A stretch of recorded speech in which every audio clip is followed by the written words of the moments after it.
ti abulari Kerethanooi kan ye long ne ben di nom ne lot a chi ye ler chalwang de chatan man ngale de kriya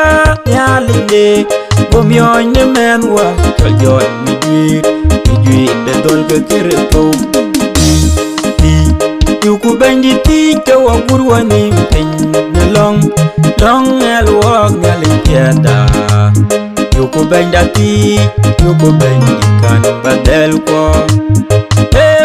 ti yen kon chen tie mager ko kon chen ye piat ne bia ki de kereto kulwenda bolo ke don no menen tileri ni chen wi ye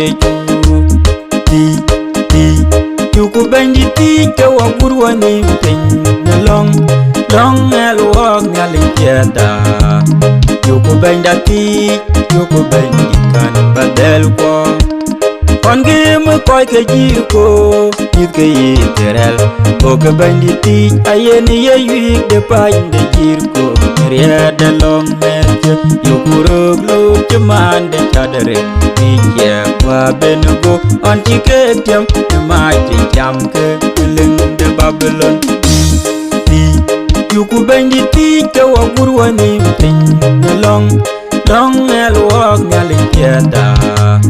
Yuko benda ti, yuko bendi kan badel ko Iba welo kenesi la Wanchene kata wende dum Niluel de wede nyali Yuko bendi ti ne were Yuki kero ne were jube Go bendi malaika tuwaj wende dum Dek jut yuko kuchene kegre Ti Yuko bendi ti kawa gurwani mpin Nalong el wa ngali tiada yuko benda ti yuko bendi kan badel ko